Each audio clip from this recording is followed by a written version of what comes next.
Bom dia a todos. Que a paz de Jesus esteja envolvendo cada um de nós. Vamos falar um pouquinho hoje sobre algo que é muito presente nas nossas vidas. Conflitos. Concordam que nós vivemos muitos conflitos? Conflitos íntimos, conflitos com outras pessoas, conflitos às vezes diários, fazem parte das nossas vidas.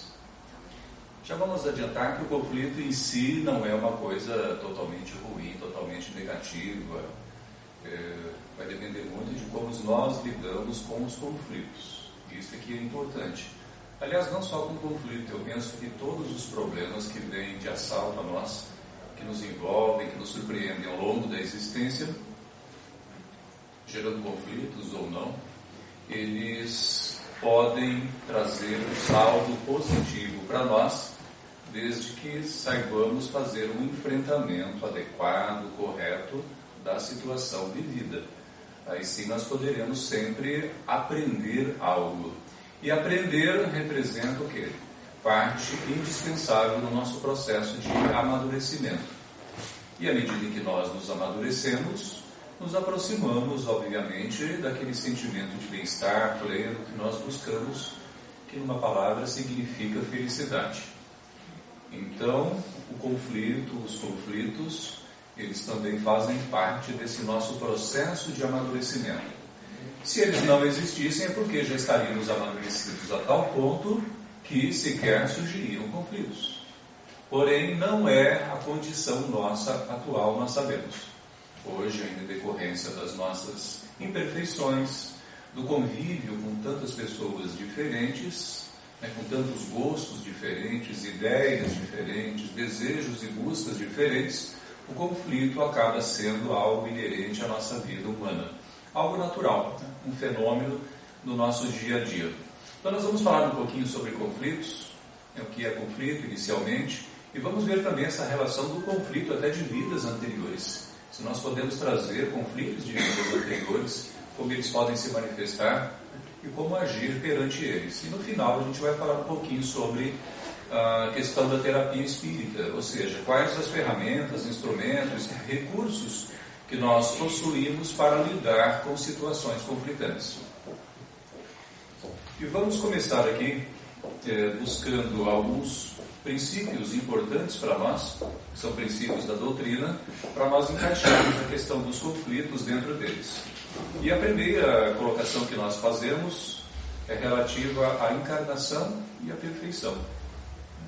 Nós vemos lá dentro da resposta à pergunta de Allan Kardec, sobre qual é o objetivo da nossa encarnação, nós encontramos lá esse trechinho inicial que diz que Deus vos impõe a encarnação com a finalidade de alcançarmos a perfeição. É a questão 132. Então esse é o propósito da vida, é o propósito da encarnação de qualquer ser humano em qualquer situação. Em qualquer situação. Sempre a encarnação terá como propósito conduzir o espírito à perfeição, a se aproximar pelo menos da perfeição. Mas por que a perfeição? Para que ser perfeito? Aí a gente entra na questão número 115, a questão da ligação da perfeição com a felicidade, que a felicidade eterna e sem perturbações, eles, os espíritos encarnados e desencarnados, encontrarão nessa perfeição. Então, o porquê da perfeição, o porquê do aperfeiçoamento é justamente nos aproximar cada vez mais desse sentimento supremo de paz íntima, de plenitude de paz, de alegria real, verdadeira, que nós não conseguimos alcançar na Terra. Porém, podemos alcançar pelo menos um bem-estar relativo, que já é muito importante como motivador das nossas ações. E por último, nós vemos ali a felicidade, a questão da reencarnação e a depuração. É a questão, isso está no Evangelho capítulo 6, item 4, quando nós encontramos lá que o Espiritismo mostra a causa dos sofrimentos nas vidas anteriores. E mais adiante, e como meio de depuração que garante a felicidade nas existências futuras. Então nós vemos aqui a relação de encarnação, perfeição, felicidade, reencarnação e depuração. Para se alcançar essa felicidade é necessário que nós nos depuremos constantemente. Porque se nós estamos a caminho da perfeição, como diz lá a primeira questão, 132, é porque não somos perfeitos.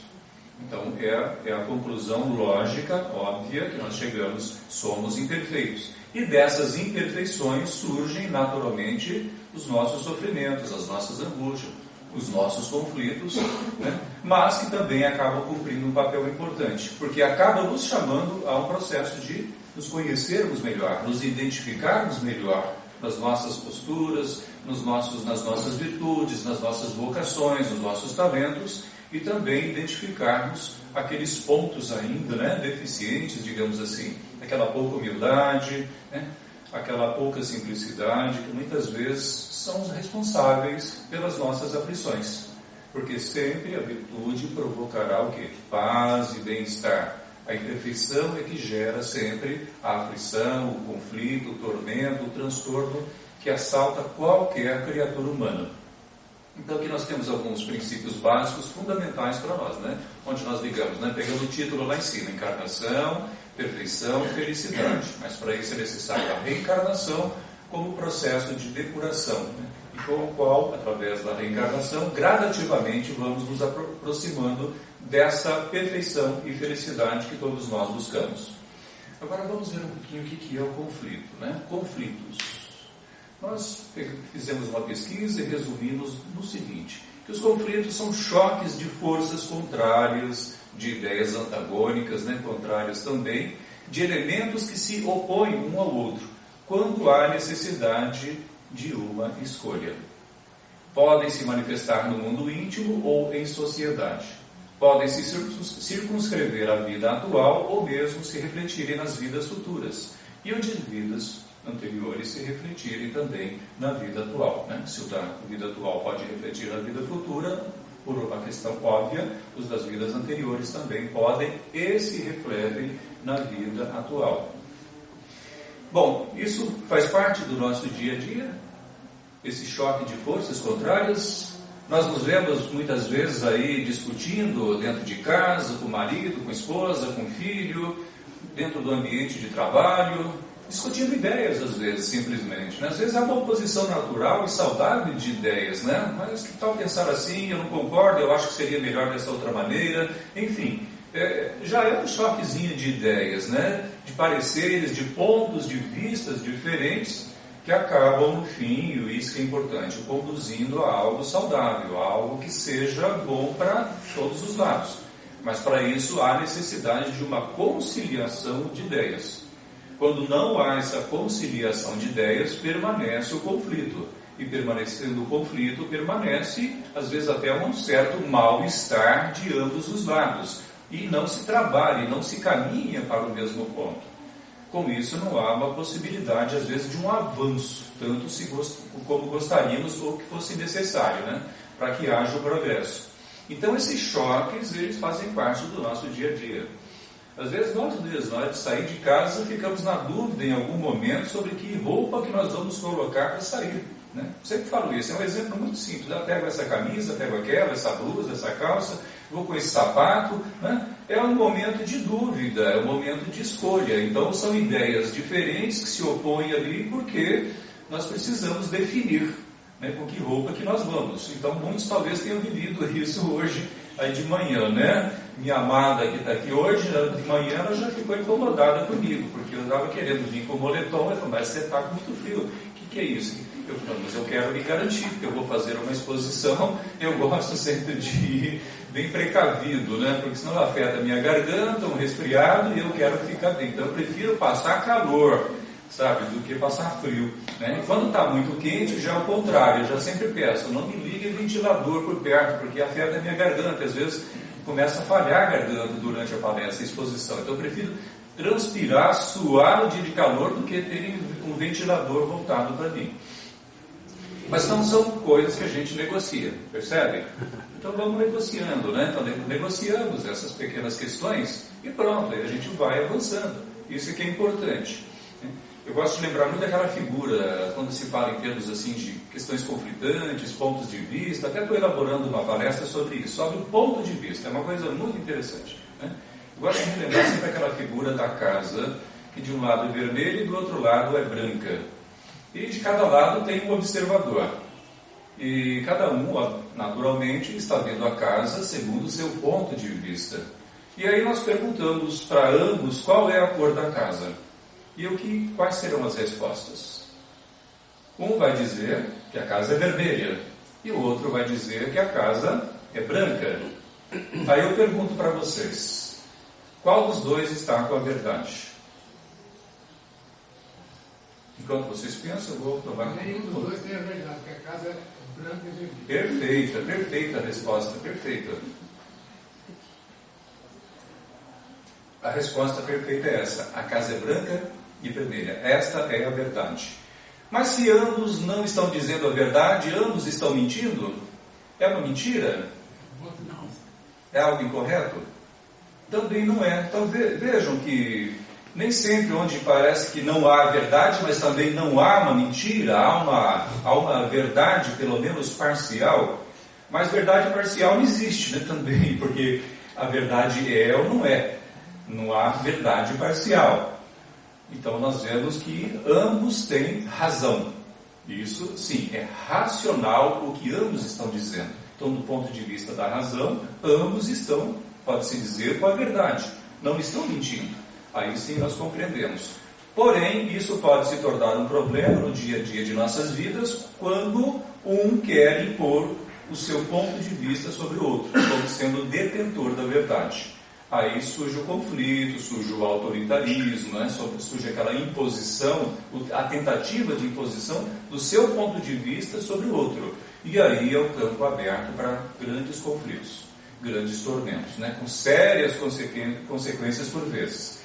Claro que não estamos aqui nos referindo simplesmente a uma casa, uma cor de uma casa, embora às vezes até se discuta isso também.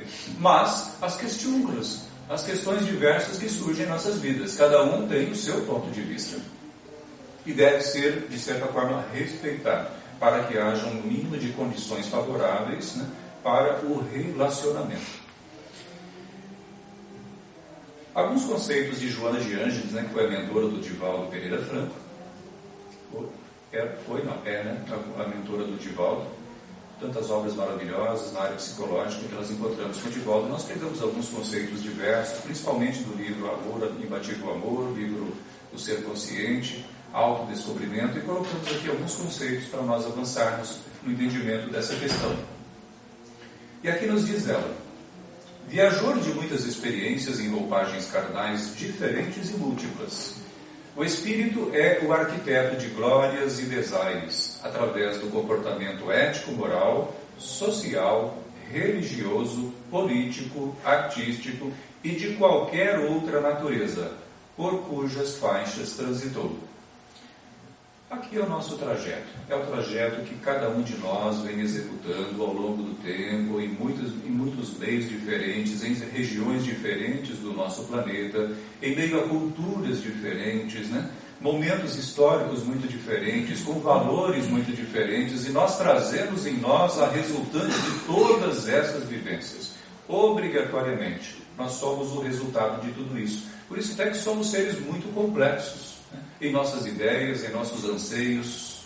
Essa é uma realidade. Aí há diferenças das criaturas, as diferenças entre nós. Então, prosseguindo, conforme se haja conduzido em uma etapa, em uma encarnação, ele transfere para a outra encarnação os conteúdos, né, a resultante, né, os conteúdos que lhe servirão de alicerce para a formação da personalidade. Então, a personalidade é resultado das nossas muitas encarnações, né? É o acúmulo, é uma coisa cumulativa, vai se somando as experiências e isso vai determinando a nossa maneira de pensar, de sentir, de desejar, porque vivendo os diferentes meios, nós vamos desenvolvendo diferentes qualidades, aptidões, vocações. Isso caracteriza a personalidade de cada um de nós. Assim, os fatores hereditários e mesológicos. Mesológicos significa a relação nossa com o meio ambiente, as coisas do meio ambiente que nos afetam. Os fatores hereditários, né, nós herdamos também os hereditários, né, através dos nossos pais, que vem dos nossos avós, bisavós, psíquicos e físicos, sociais e emocionais que o compõem, né, que compõem a criatura, estruturando-lhe a personalidade e delineando-lhe a existência humana, tem as suas matrizes fixadas nas atividades desenvolvidas anteriormente. Esta é a visão perfeita do Espiritismo, da doutrina espírita. Nós trazemos no nosso inconsciente, né, a grande construção de nossas vidas anteriores. Todos nós, né, trazemos isso. Este é o processo. Está claro isso aqui, gente? Está ficando claro a explicação? Já são conceitos bem conhecidos, né, de todos, eu acredito. Por outro lado, o renascimento em lares afetuosos ou agressivos, gentis ou indiferentes, entre expressões de bondade ou de acusação, resulta das ações anteriormente praticadas, que ora lhe cumpre reparar. Então aqui nós já começamos a nos aproximar das questões conflitantes, dos desafios que a vida vai nos impondo. Olha aí, ó. O renascimento em lares afetuosos ou agressivos. Então a criatura, por vezes, vem num ambiente difícil, complicado, né? O pai é violento, ou a mãe é muito dura, é muito rude, às vezes com tendências a vícios, às vezes realmente com vícios muito profundos, mas a criatura encarnou, reencarnou ali junto, né, daquelas criaturas por questões de afinidade, por necessidade, né, e não por acaso, né? A cegonha não deixou cair, não escapou do bico da cegonha ali não. Realmente veio com o endereço certo. Às vezes são gentis, às vezes os pais são indiferentes, né? Não dão muita atenção, não dão muito valor, enfim, às vezes a bondade, às vezes já a criatura já nasce em um ambiente de muita crítica, de muita acusação. Isso é muito mais comum do que a gente imagina, mas tudo isso resulta do quê? Das ações que nós praticamos anteriormente. Então o meio familiar no qual nós viemos, né, estamos reencarnados, é o meio com o qual nós temos afinidade. Existe a afinidade, né? Existem os porquês nas vidas anteriores. Na raiz de muitos conflitos e desequilíbrios juvenis, adultos e até mesmo reassumando na velhice, diz Joana de Ângeles, as distonias, os transtornos que a criatura carrega tiveram origem em causas transatas, ou seja, em vidas anteriores, quando não, talvez já até nessa vida, mas muitas vezes em vidas anteriores. Os transtornos, aliás, a Joana de Ângeles nos diz, né, que todas as nossas enfermidades são resultantes de desequilíbrios profundos no campo do ser pensante. E que os nossos transtornos psicológicos têm origem na ausência do amor de vidas passadas. Ou seja, quando nós nos deixamos guiar muito pelo egoísmo, pensamos demais em nós, nos colocamos acima dos outros, não medimos as consequências dos nossos comportamentos e acabamos por causar imensos prejuízos no campo material, no campo moral, no campo da honra, né? E por isso, obviamente, eles se instalaram em nossa própria estrutura psicológica, né? Porque quem está semeando algo está, obviamente, cultivando aquilo que está semeando em si mesmo. É um processo que não tem como fugir, aliás, muito perfeito da lei divina. O que nós transmitimos para os outros é aquilo que estamos cultivando em nós. Se a criatura está causando transtorno na vida dos outros, ela está cultivando sementes de transtorno íntimo, que vão no futuro, na vida atual ou em vidas posteriores, se manifestar na forma de transtornos, de inquietações, de fobias, né? De dúvidas terríveis, de sofrimentos que partem de dentro da própria criatura, não vem de fora, é dela mesma, né? De uma forma muito conflituosa. Esta é uma tendência. Quanto mais conflitos existiram em vidas anteriores, mais conflitos existem na vida atual. Por vezes, as águas do passado se misturam com as águas do presente. Vamos falar um pouquinho sobre isso. Muitos conflitos em vidas passadas, é o que nós acabamos de falar, né? Ambientes conflituosos, no qual a pessoa já estava envolvida, já reencarnada, ou convivendo em meios sociais, já por uma questão de necessidade, de afinidade, fizeram com que os conflitos se avolumassem demais no seu íntimo. Então, quanto mais conflitos a pessoa manifesta hoje, né, naturalmente é porque ela já traz consigo, na sua matriz psicológica, muitos conflitos embutidos, né? E às vezes requerendo longos tratamentos, e eu considero nos casos de mais difícil tratamento, porque às vezes surgem em nossas vidas problemas pontuais, uma depressão em função de uma perda, né, de um prejuízo, né, de um problema material, e se cura, né? Às vezes se cura uma doença gravíssima, se cura de um câncer e se supera, e a pessoa aprende, cresce, desenvolve, amadurece até com experiência. Mas a pessoa que traz um conteúdo muito conflitivo em si mesma se torna uma pessoa de difícil tratamento. Eu considero dos mais difíceis, porque é algo que está entranhado no campo psicológico e emocional da pessoa, né? Vai requerer muito, mas muito tempo, né? E talvez ela desencarne sem se desvencilhar totalmente desses conteúdos conflitivos que ela traz. Aí os fatores externos, na verdade, vão apenas estimular aquilo que já está nela, né, na sua estrutura psicológica. Ela pode se tornar uma pessoa irritadiça, agressiva, né, muito crítica, acha que o mundo não presta, que a família não sabe, está sempre reclamando de todo mundo, nada está bom, uma pessoa muito insatisfeita. Na verdade, é uma pessoa muito conflitiva. E manifestação de conflitos imensos que ela já traz consigo. E às vezes requer, inclusive, tratamento psicológico, psiquiátrico, né? Precisa, sim, às vezes, de medicação, porque a coisa se manifesta até no campo neurológico, passa de uma vida para outra, se manifesta no campo genético e reencarna com predisposição severa para certos problemas. Águas do passado, águas estão vendo que está entre aspas aí, né? Águas do passado que se misturam com as águas do presente. As águas do presente são as experiências que nós estamos vivendo. Mas, por vezes, em função de certos reencontros, às vezes no campo afetivo, no campo comercial, em função de algumas experiências que nós passamos a viver, nós acabamos por cutucar o nosso passado, digamos assim, trazer emoções de outras vidas para a vida presente. E aí vira uma confusão. Porque nós não trazemos a experiência do passado, mas nós trazemos a emoção do passado. E essa emoção, às vezes, se torna insuportável. E pode levar a criatura, né, às vezes, até a comportamentos dos piores possíveis. Homicidas, suicidas, em decorrência da dificuldade de lutar, né, nesses momentos críticos, os momentos de prova que a vida lhe propõe. Ou que ela própria, pela sua própria conduta e escolha, né, acabou se envolvendo.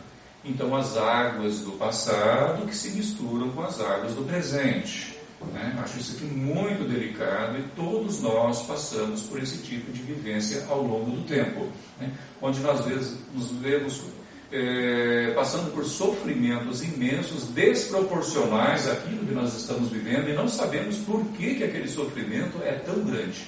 Mas muito provavelmente é o momento em que as vibrações daquela vida passada, de uma personalidade passada, estão se sobrepondo ou se juntando às emoções, né, e às vivências da vida atual, produzindo imensos sofrimentos. Eu acredito que muitos dos grandes crimes que às vezes até tomam, né, viram manchetes na nossa mídia, ocorrem no meio familiar, terríveis, são resultados desses momentos onde as águas do passado estão se misturando com as águas do presente na vida daquelas pessoas, né? Ou pelo menos de uma delas. E ela não consegue lidar bem com aquele momento. E acaba, no impulso, tomando atitudes infelizes, né? Agora vamos dar aqui alguns exemplos, né, de ações que nós cometemos ontem, e o conflito ou o bem-estar, até mesmo o bem-estar que ele pode estar provocando na vida nossa atualmente, porque não é só conflito, né? Também tem as boas ações e que hoje nos proporcionam, às vezes, um ambiente familiar agradável, pessoas agradáveis, muitas boas possibilidades na área profissional, um convívio social também muito bom. Isso também é resultado da vivência virtuosa das nossas boas escolhas de ontem. Mas nós pegamos aqui no livro Leis de Amor de Emmanuel, através sempre da mediunidade do Chico, alguns exemplos de vivências do passado e as consequências dela hoje, né, gerando ambientes e situações conflituosas, difíceis para nós enfrentarmos, porém necessárias. Primeira delas, primeiro exemplo. Coloquei aqui na forma de ontem e hoje, né? Vida passada e vida atual. Ontem, irmãos que nós arrojamos a intemperança e a delinquência. Hoje, filhos rebeldes e viciados. Claro que um filho rebelde e viciado não vem por acaso. Por que ele tem a tendência ao vício? Por que ele tem tendência à rebeldia? Ele ou ela? Né? Por quê? Claro que tem. Por quê? Se você tem 2, 3, 4 filhos, eles todos são diferentes. Um tem uma tendência virtuosa, outro tem uma tendência viciosa. Por quê? Se nasceram no mesmo lar, mesmos pais, mesmas condições, mesma educação. Eu atendo na área terapêutica, eu convivo com isso. Constantemente a gente ouve, mas o meu filho mais velho, nossa, é tudo de bom, mas o mais novo, meu Deus, só me dá trabalho, é todo dia uma preocupação, nunca sei como é que ele vai estar. E é a realidade, é claro que cada um tem seu histórico, cada um tem sua verdade pessoal. E retornou, né? Está retornando, é retorno, é simplesmente retorno. Mas por quê? Porque ontem, né, vidas anteriores, nós não tivemos uma boa conduta com essa criatura. Né? Pelas nossas atitudes infelizes, acabamos gerando no seu campo íntimo as condições favoráveis para esses desequilíbrios de hoje. Né? Se viu perdido, se viu abandonado e acabou, né, no campo da delinquência, e hoje é o filho rebelde e viciado que retorna, né, para ser reeducado por nós, mediante muitas vezes sacrifícios, renúncias, tolerâncias, paciências intermináveis. Não de um mês, de um ano, mas de anos e às vezes décadas. Né? Nós sabemos que isso às vezes exige décadas de dedicação. Mas à medida que nós trabalhamos também pela recuperação deles, nós estamos também nos reeducando pela vida. Porque sempre há algo a aprender com essas experiências. Ontem a jovem que nós induzimos ao desequilíbrio e à crueldade. Hoje é a filha desatinada nos desregramentos do coração. Envolvemos em 1000 promessas, amores, e depois abandonamos, deixamos ao relento, nós abandonamos até com filhos, abandonamos família, e hoje ela vem de novo, por justiça e por bondade divina, ao nosso meio, para ser a nossa filha, desregrada no campo do coração, ou seja, no campo dos sentimentos, porque ela foi afetada no campo dos sentimentos. E hoje ela requer muito trabalho, muito amor, muita compreensão, para que ela também se recupere, se reequilibre, e isso demanda muito esforço no plano moral. Ontem um esposo que precipitamos na deserção com os próprios desenganos e traições. Hoje é o marido desleal e ingrato. Então vejam, essa é a sucessão das coisas. O ontem e o hoje e o amanhã. Continua, o processo continua sempre. Ontem a mulher que menosprezamos, obrigando-a a resvalar no poço da loucura. O menosprezo levando a criatura à loucura. Hoje é a esposa desorientada e incompreensiva. Também lidamos muito com essas situações. Mas, obviamente, tudo tem o seu porquê. Ontem, aqui uma coisa boa, tá? Para compensar. Ontem, os amigos com os quais construímos sólida amizade e entendimento no reconforto da segurança recíproca, hoje são parentes abnegados que nos auxiliam. E a família vai se ampliando, né? O amigo de ontem e o parente de hoje. Coisa bonita, coisa gostosa, maravilhosa. Então, tudo cultivamos e colhemos. Se plantamos a amizade, o respeito, o carinho, a solidariedade, hoje retornam também. Podem retornar como parentes, ou podem ser amigos que cruzam novamente nosso caminho, com os quais nós estabelecemos, às vezes, contratos comerciais e relacionamentos de amizade, que nos fortificam, que nos alegram, que nos fazem bem. Isso é muito bom. Terapia espírita. Já falamos um pouco dos problemas, agora vamos falar um pouco dos caminhos para a solução. Aliás, que não vai ter novidade, todo mundo já sabe o que nós vamos falar aqui. É mais para reavivar aquilo que a gente já conhece, alguns recursos que nós possuímos em nossas mãos. Bom, vamos recordar a questão da felicidade, porque se a gente fala em terapia é para buscar um bem-estar. Mas será que a felicidade plena é possível na Terra? Questão 920, perguntou Kardec. Não, pois que a vida foi imposta ao homem como prova e expiação. Porém, dele depende suavizar tanto quanto possível seus males e ser tão feliz quanto possa. Então, esta é a proposta da doutrina espírita. Esta é a proposta da doutrina para todos nós e para qualquer pessoa que venha a aderir ao Espiritismo. Uma felicidade relativa na Terra. Isto é possível, mesmo vivendo e convivendo com situações conflitantes. Quanto mais nós nos elevamos, nós sabemos, quanto mais nos elevamos moralmente, quanto mais nós nos purificamos, voltando lá ao primeiro slide, né? Menos nos atingem, menos somos atingidos pelas coisas da Terra, né? Quanto mais nós nos elevamos, né, pelo pensamento sobre as coisas da Terra, sobre as coisas desse mundo, menos somos atingidos por ela. É o que nós aprendemos também no outro ponto do Evangelho segundo o Espiritismo. Terapia espírita, nós temos os passes magnéticos, que são uma transfusão de energia, uma transfusão energética, onde o próprio passista doa dos seus fluidos, da sua energia vital, e onde também os espíritos participam, né, se juntando a nós, reforçando ali a doação do passista, para nos beneficiar, e onde nós, na condição de passistas, beneficiamos os outros. A fluidoterapia, que muitas casas já adotam, um trabalho mais individualizado, mais profundo, né, de atendimento às necessidades psicofísicas das pessoas que buscam a casa. A água magnetizada, né, não é fluidificada, né? Nós aprendemos que o correto é magnetizada, é o magnetismo que está presente ali, né? É magnetismo humano, muitas vezes, ela é magnetizada, magnetismo espiritual. Fluidificada, né? Na verdade, fluidificada se refere ao estado, né? Estado fluido, como estado sólido, líquido, estado fluido. Então, ela não é fluidificada, ela é estado líquido, é água líquida, mas magnetizada. Isso sim é correto. Mas não tem problema nenhum de falar água fluidificada, porque a gente aprende, decora, depois fica difícil desaprender, né?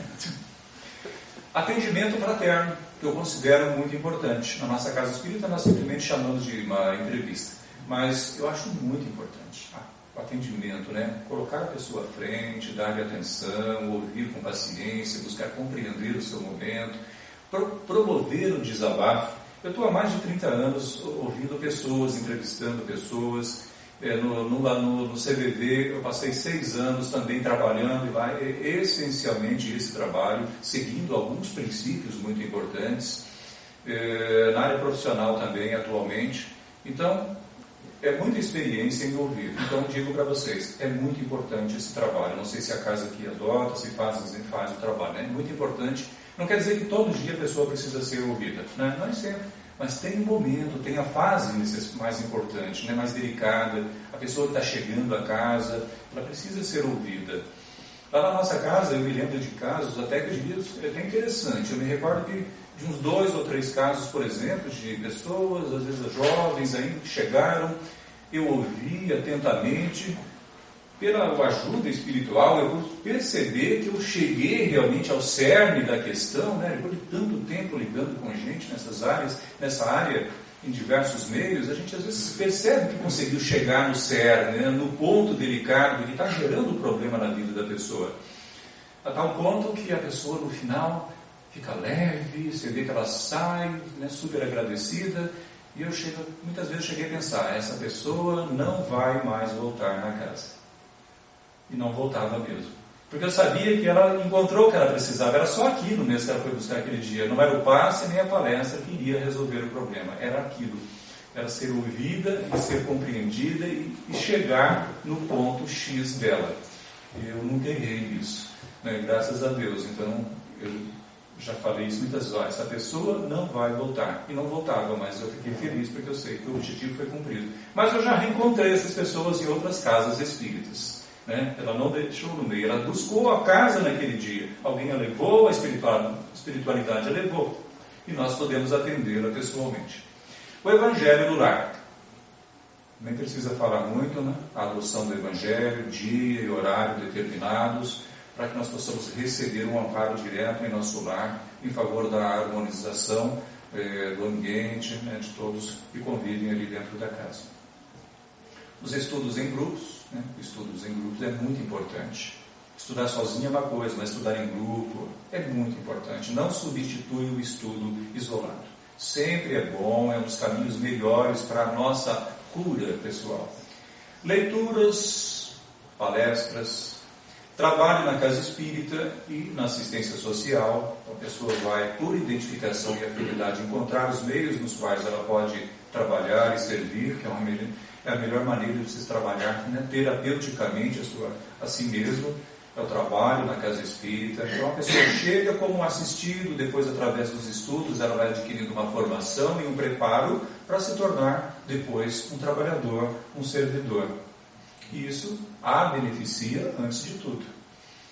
A oração, onde nós podemos mudar o nosso padrão vibratório, se estamos de repente irritados, incomodados, cheios de dúvidas, conflituosos, a oração é um instrumento, é um recurso tão fácil que nós podemos utilizar normalmente, a qualquer momento. Não precisa de lugar especial, o que precisa é de uma forte concentração, um desejo profundo ali, né, de se internalizar e conversar com Deus com muita sinceridade, né, principalmente sinceridade, e manifestar nossos medos, nossos temores, mas também nossas necessidades, nossos desejos, nossa gratidão. E aí então nós alteramos a nossa condição vibratória, passamos a sair de uma sintonia ruim para uma sintonia mais elevada, e aí passamos a ser alimentados por as vibrações de planos superiores, né, de amigos maravilhosos, iluminados, que irão nos trazer aquilo que nós precisamos. Meditação. Não precisa ser a meditaçãozinha ali, né? Não, a meditação aqui é abstrair-se. A meditação é essencialmente a abstração do meio, daquilo que nos influencia, e concentração em algo. Né? Limpar a mente, ou meditar em algo, simplesmente num assunto, meditar em um determinado tema. Né? Você medita nele, você se abstrai de tudo, tanto quanto puder, para meditar naquilo, aprofundar aquilo dentro de você. Isso é meditação, existem muitas formas de meditar. Tá? Por último, eu coloquei ali o autoconhecimento com método e disciplina, que é o que é proposto na questão 919 do Livro dos Espíritos. Então, ali, um caminho simples de autoanálise diária, né, ou semanal, pelo menos, mas ter esse hábito de se autoanalisar, de se autoconhecer, isso nos faz avançar mais depressa, posso garantir para vocês. Quanto mais nós investimos em nós, mais depressa nós avançamos, a nível moral, a nível profissional, em todos os sentidos. Autoterapia. Aqui a autoterapia, a terapia feita por nós em nosso favor. Embora muitos elementos que já colocamos ali já sejam autoterapêuticos, né? Quando a pessoa está orando, já não deixa de ser um processo de autoterapia. Atitudes da autoterapia conforme Joana de Ângeles.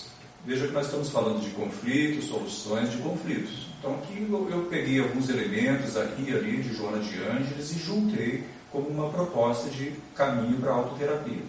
Primeiro, a aceitação. Segundo, desenvolvimento de projetos e idealizações enobrecedores. Terceiro, vigilância moral. Quarto, dedicação perseverante até alcançar o êxito. Todo esforço de educação pessoal em superar as más inclinações constitui terapia valiosa para a saúde integral. São palavras de Joana de Ângeles, que eu estou aqui simplesmente reproduzindo. Então, primeiro, a aceitação. Aceitação da situação. Se eu não aceito, eu posso permanecer no campo da mágoa, da raiva, da depressão, da tristeza. Aí não abro o caminho para uma negociação, para uma conciliação íntima, às vezes, né, comigo mesmo. Então, a aceitação cria a base para que nós possamos, então, aí entrar numa segunda etapa de projetar, né, idealizar. Isso é muito importante para sairmos de processos de perda de sentido existencial, de vazio, onde a criatura, por não estar se envolvidas com projetos que a motivem, ela acaba caindo na tristeza, né? Fica o vazio, falta sentido para viver. Terceiro, vigilância moral.